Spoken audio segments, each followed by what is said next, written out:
Hello everyone, मैं फिर से आ गया आप लोगों के लिए एक नया टॉपिक, इंटरेस्टिंग टॉपिक लेकर। जो टॉपिक हर किसी को थोड़ी बहुत दर्द देता है दिल पे, है ना। एग्ज़ाम में खास करके वो दर्द वाली बात नहीं होनी चाहिए, उसके लिए मैं आज यहाँ पे मौजूद हो गया। टॉपिक ये आता है कि एमसीक्यू के लिए क्या ट्रिक यूज़ करें या फिर किस तरह से फॉलो करें। और यकीन मानो जितने भी टॉपर्स हैं वो यही ट्रिक्स फॉलो करते हैं, पढ़ने के साथ साथ ट्रिक भी करते हैं, यानी कि hard work and smart work together. तो आप चाहो तो इस ट्रिक्स को तुक्का भी कह सकते हो, आई विल नॉट माइंड, कोई भी इसको माइंड नहीं करेगा, मगर ये सब प्रचलित तुक्का है पर साइंटिफिक तुक्का भी है, यानी कि साइंस को यूज़ करके तुक्के बने हैं। तो ये सब these are all tested techniques. अगर मेरी बात करोगे तो मैं तो अपनी लंबी जो एक्सपीरियंस मेरी रही है as a teacher, as a school teacher of high school, फिर मैं जॉइंट फंड्स का भी पढ़ाता हूँ, तो वो सब एक्सपीरियंस को जोड़ के मेरा खुद का भी एज अ स्टूडेंट लाइफ अगर बात करें, सबको मिला जुला का जो एक्सपीरियंस है उसके साथ, और अभी का जो बोर्ड क्वेश्चन का ट्रेंड आ गया उसको भी मिला जुला के मुझे ये मतलब टेक्निक्स हम निकाले हैं। कुछ कुछ तो निकाले हैं, कुछ कुछ पहले से भी था, तो उसको मैं कंसाइज करके देने वाला हूँ। मैं पहले बोल दे रहा हूँ भाई, वीडियो थोड़ा लंबा होगा और थोड़ा देखो।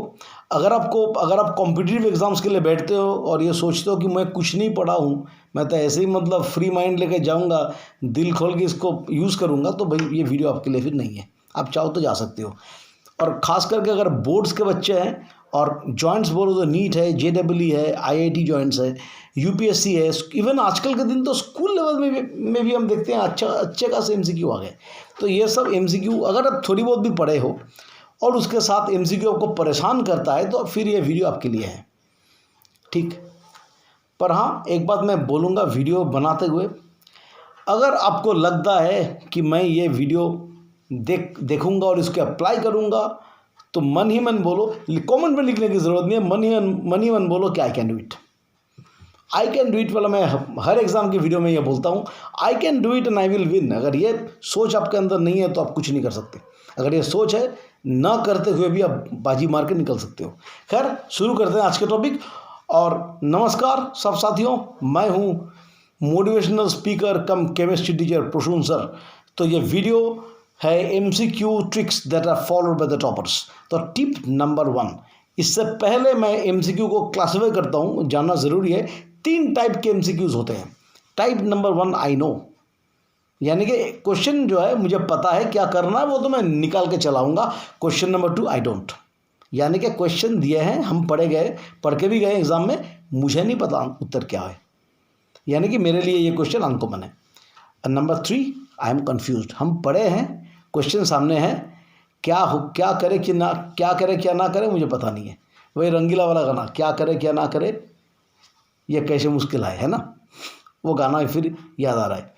तो चलो, ये 3 टाइप तो हमने क्लासिफाई कर लिए, पर जो टिप्स देंगे, पहला आई नो के बारे में बातचीत करना बेवकूफ़ी है, वो तो सबको पता है क्या करना है, आप पढ़े हो कर लोगे।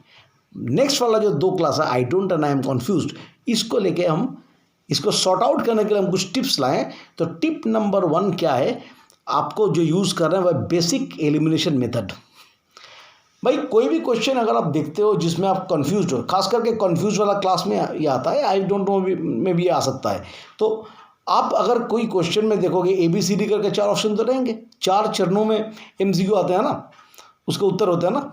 तो कोई भी ऑप्शन यदि आपको देखें all the above and none of these, ये उसके लिए मैं बात कर रहा हूँ। ये स्ट्रैटेजी मैं जो बोलूँगा, it is a tested strategy in all the exams including state boards, CBSE board, ICSE board आजकल दे रहे हैं, ठीक है ना। नीट एग्ज़ाम तो इसमें है ही, साथ ही साथ I have also included the JEE और UPSC के अगर बोलोगे तो हम वो भी स्टडी करके देखे हैं।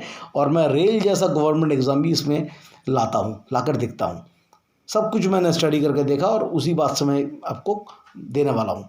तो 95% चांस है कि all the above is the correct option, और जहाँ नन ऑफ दिस देते हैं तो 10% ही चांस रहता है जहाँ पे none of this is the correct answer. तो यानी कि अगर आप कुछ ज़्यादा ही कंफ्यूज हो और कन्फ्यूज़न आपका हट ही नहीं रहा है, या फिर आपको पता ही नहीं है उत्तर क्या है, तो नन ऑफ दिस से भैया भाग के चलो, उससे बच के रहो, उससे दूर दूर भाग जाओ और ऑल ऑफ द अबव के आसपास जाने की कोशिश करो। तो फिर ये तुक्का के हिसाब से हो सकता है कि आपको उत्तर को सही कर दें। ऑप्शन नंबर B, इसे थोड़ा थोड़ा अपग्रेड करते हैं। क्या है? Advanced elimination method. करना क्या है? A B C D 4 option है, एकदम सिंपल सी बात, कच्चा चिट्टा है एमसीक्यू का, है ना। तो चारों ऑप्शन में 4 वैल्यूज दी गई है आपको। यह मैं खास करके उन क्वेश्चंस की बात कर रहा हूँ जो कि मैथ में आते हैं, मैथ टाइप क्वेश्चंस, या फिर कभी कभार कुछ डेटा ओरिएंटेड क्वेश्चन भी होते हैं। कभी कभार ऐसा भी होता है कि मुझे क्वेश्चन मैंने पढ़ लिया, फॉर्मूला मुझे पता है, मैं मैथ कर रहा हूँ, कुछ वैल्यूज़ आए और जो वैल्यू हमको मिली है वो वैल्यू इन 4 ऑप्शंस में नहीं है। हम बन गए कॉन्फ्यूज, सर पकड़ के बैठ गए, बस काम तमाम। हमको सर पकड़ के बैठना नहीं है, इसीलिए तो आपका ये मोटिवेशनल कोच अब आए हैं। जो मैंने क्या बोला था, आई कैन डू इट, तो जो जीता वो सिकंदर। तो मैं आपको सिकंदर बनाने नहीं भाई, मैं तो आपको चंद्रगुप्त मौर्य बनाने के लिए आया हूँ। चाणक्य का रोल प्ले कर रहा हूँ मैं यहाँ पे। आपको क्या करना है देखो, एकदम कूल, दिमाग ठंडा रखो। ठीक है, आपने सॉल्व किया, उत्तर नहीं आ रहा, अच्छी बात। आप क्या करोगे, 4 वैल्यूज़ को स्टडी करो। उनमें देखोगे कुछ वैल्यूज़ ऑड है, ऑड वाला वैल्यू जो है उसको एलिमिनेट करो, हटाओ, और आसपास वाला वैल्यूज़ जो है उनमें से किसी एक में आंसर होंगे। 4 में से 2 वैल्यूज़ मिली जुली होती है और 2 वैल्यू अनाप शनाप होती है, आउट ऑफ द बॉक्स। तो आउट ऑफ द बॉक्स वाली वैल्यूज़ तो होगी नहीं। अब option A B C D, उसके अब जो वैल्यूज़ उसको कैसे क्लिक करना बोलते हैं। तो अब ये जो 2 वैल्यू आपकी मिल रही है उनमें से कोई एक सही होगा।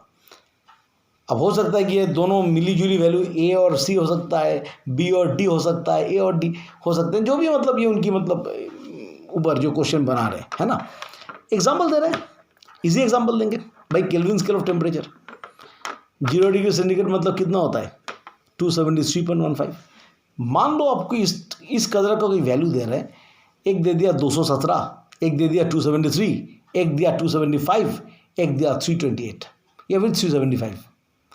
भाई 375 तो मैच नहीं कर रहा है, तो फिर किसको लेंगे, 217, 273 एंड 275। तो 217 भी मेरा मैच नहीं कर रहा है, तो क्या लेंगे, 273 और 275, दोनों में से कोई एक सही होगा।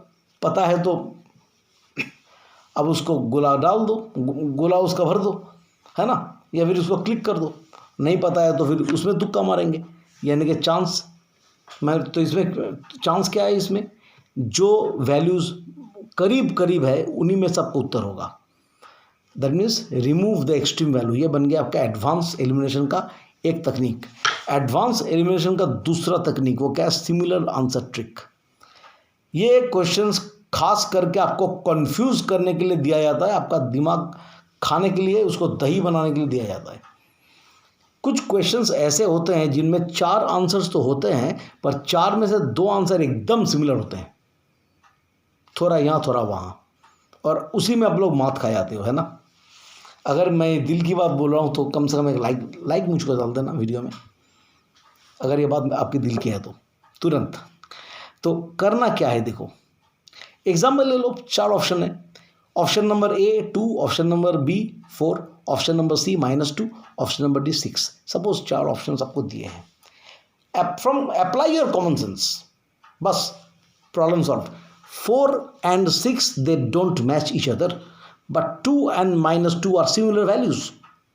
एक 2 एक -2, एक पॉजिटिव एक नेगेटिव, तो यकीनन 2 और -2 हमारा ए ऑप्शन 2 और सी ऑप्शन -2 दोनों में से कोई एक सही होगा और बाकी दोनों नहीं होंगे।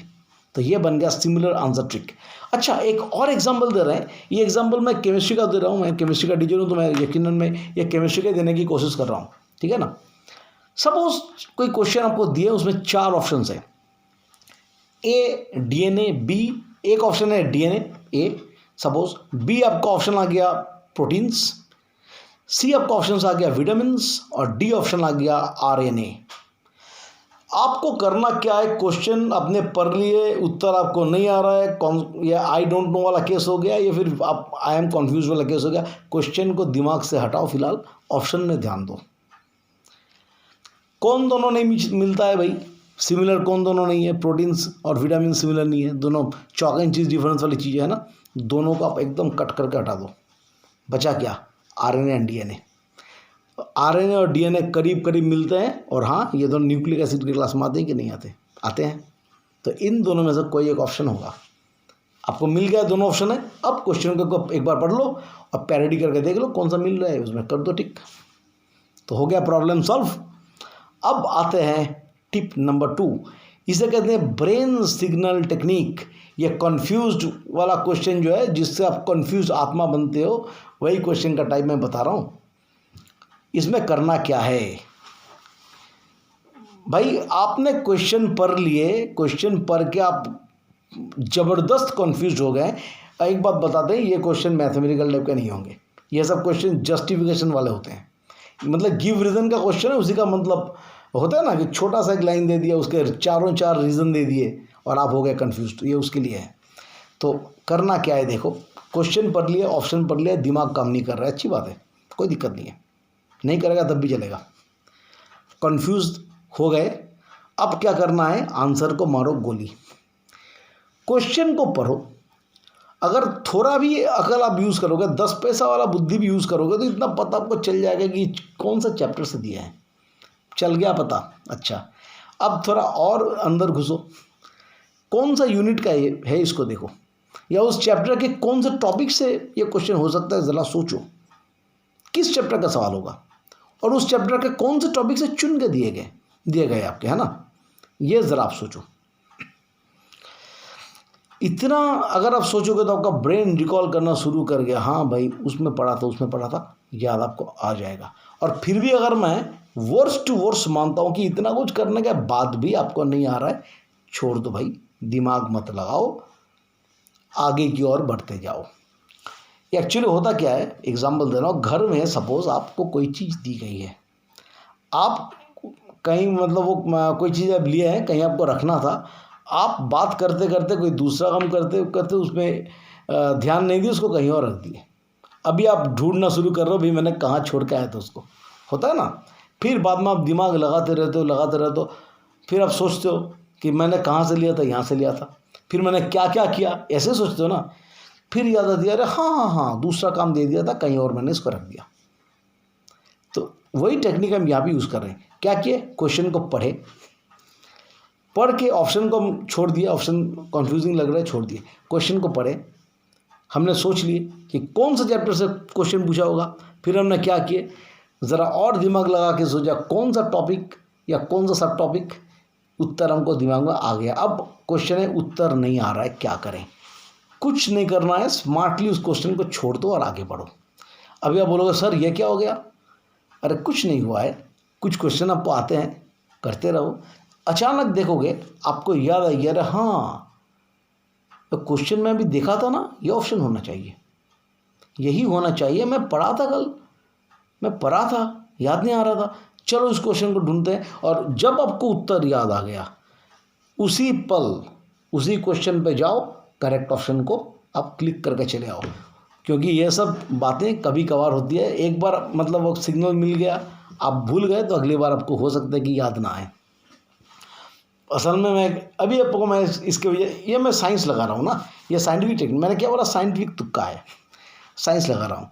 आपने क्या किया, न्यूरॉन पे हल्का सा दबाव डाल दिया, ब्रेन सोचने में मजबूर हो गया कि कब कैसे पढ़ा, कहाँ पे उसको उसने स्टोर किया, ढूंढ के निकाला और आपको बोला भाई मैंने यहाँ पे स्टोर किया, वो आपको सिग्नल दे दिया, तुरंत सब छोड़ के उसी क्वेश्चन में जाओ, ऑप्शन को क्लिक कर दो, आप पढ़े हो, उत्तर पता चल गया, एमसीक्यू आपका करेक्ट हो गया।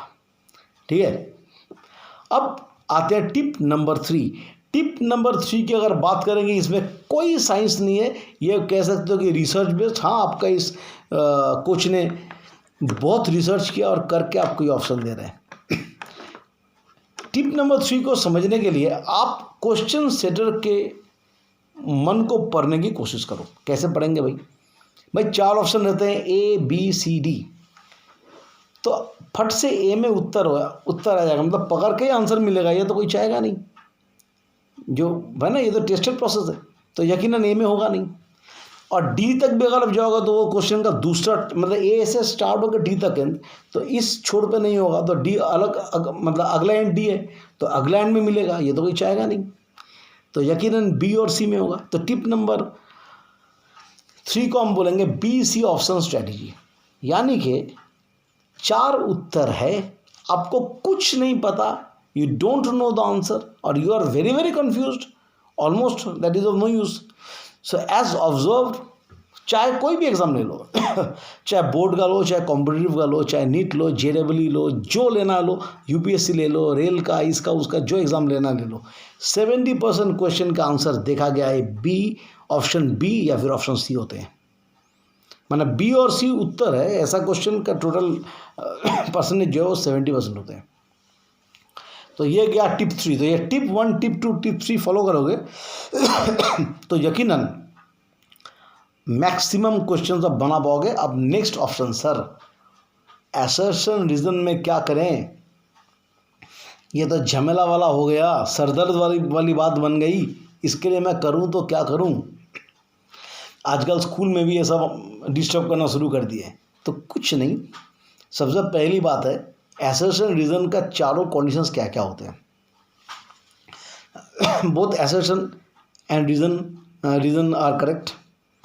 Assertion, condition number 2, assertion is correct, reason is correct, but reason is not the correct justification of assertion.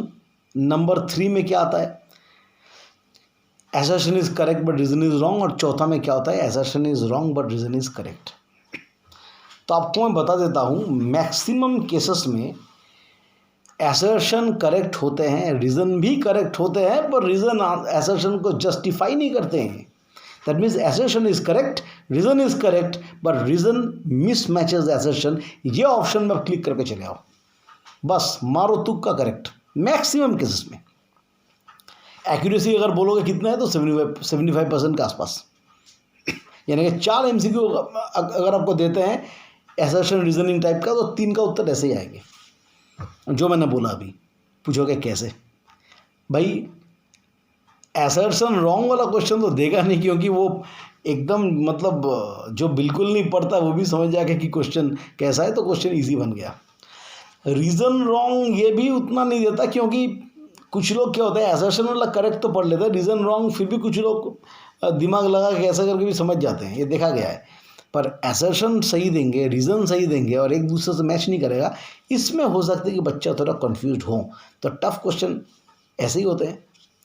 तो ये बन गया 4 टिप, है ना। टिप नंबर 4, 5वां टिप। सर आपने तो 5वां बोला, तो हाँ भाई बोनस दे रहे हैं आपको अभी। 5वां टिप क्या है, प्रैक्टिस। MCQ को पूरी तरह से कंट्रोल में लाने का एक ही तरकीब मैं बताऊंगा, वो है प्रैक्टिस। जितने MCQs आप सॉल्व करोगे उतना बढ़िया आप करोगे। आजकल MCQs के कई किताबें मिलती है, तो आप वैसे किताब ले लो और भाई साल की शुरुआत से करो। अगर आप बोलोगे भाई अभी तो बोर्ड एग्ज़ाम चल रहा है सर, अभी मैं कैसे किताब शुरू करूँगा, तो मैं आपको ये सलाह दूंगा, बोर्ड एग्ज़ाम चल रहा है मगर ख़त्म नहीं हुए, एक एग्ज़ाम के बीच 2-2, 3-3 दिन का मिल रहा है आपको टाइम। जितने क्वेश्चंस कर सकते हो भाई कर लो, फ़ायदेमंद आप रहोगे। होता क्या है ना, अरे क्वेश्चन पढ़ा हूँ, ऑप्शन याद नहीं आ रहा है। अभी मैंने बोला ना कुछ देर पहले कि ब्रेन सिग्नल टेक्निक, हम कंफ्यूज हो गए, पढ़ा तो हूँ याद नहीं आ रहा है, किस में टिक करूँगा, फिर सोचना शुरू करते हो। ये brain draining technique, brain signal वाला जो टेक्निक है, टिप 2 मैंने जो बोला था कि किस चैप्टर का सवाल है सोचो, वो वाला चांसेस थोड़ा घट जाता है। इसमें क्या होगा, आपका टाइम सेव हो गया, पहली बात। दूसरी बात क्या है कि कंफ्यूज होने का चांस बिल्कुल नहीं रहते हैं अगर आप ज़्यादा प्रैक्टिस करोगे तो। और आई नो वाला चांस, एक बात हम पहले बता रहे हैं, MCQ का जो 3 टाइप बोला हूँ, I know, I don't and I confuse, I know वाला चांस जितना ज़्यादा होगा आपका उतना ज़्यादा बढ़िया नंबर लाने का चांसेस रहेंगे। इसीलिए ऑप्शन 5 क्या है, प्रैक्टिस। तो मैं फिर से एक बार जिस्ट करके बोल देता हूँ ताकि सबको सुविधा हो। MCQ 3 तरह के होते हैं, एक हमको बढ़िया से आता है, दूसरा हमको बिल्कुल नहीं आता है, तीसरा पता नहीं क्या उत्तर होना चाहिए मगर मैंने पढ़ा तो उसको था। तो पहला टिप क्या है भाई, ऑल ऑफ दिस को क्लिक करने का है, नन ऑफ दिस से थोड़ा दूर हटने का है, क्योंकि 95% ऑल ऑफ दिस वाला क्वेश्चन का वही उत्तर होता है और 10% क्वेश्चन में देखा गया कि नन ऑफ दिस वाला आंसर करेक्ट आते हैं। तो ऑल ऑफ दिस की तरफ जाना है और नन ऑफ दिस के दूर भागना है। ऑप्शन नंबर 2 क्या है, एडवांस्ड एलिमिनेशन मेथड। ये टिप नंबर 2 का मतलब बेसिक का थोड़ा आगे वाला वर्जन। करना क्या है इसमें, एडवांस एलिमिनेशन में एक्सट्रीम वैल्यू वाली चीज़ को हटाओ। ये न्यूमेरिकल और वैल्यू टाइप क्वेश्चन की बात कर रहा हूँ। आस पड़ोस की जो वैल्यू है उसी में से कोई एक उत्तर होगा, जो वैल्यूज थोड़ा अटपटा से उसको हटा दो। या फिर इसमें तीसरा मैंने क्या बोला, सिमिलर आंसर टाइप, उसमें क्या बोला था, 4 वैल्यूज़ दिए हैं आपको, है ना, ABCD, उनमें से 2 वैल्यू बहुत मेल खाते हैं, बाकी दोनों एकदम बेमेल से हैं, तो बेमेल वाला वैल्यू को हटा दो, मेल खाने वाले वैल्यू को ले लो, या फिर मेल खाने वाला ऑप्शन में से कोई एक होगा। ऑप्शन नंबर, इसके बाद आते हैं टिप नंबर 2, मैं फिर से रिपीट करता हूँ, ब्रेन सिग्नल टेक्निक। पढ़े हैं, कॉन्फ्यूज़ हैं, क्वेश्चन पढ़े हैं, ऑप्शन देके हम और घबरा गए।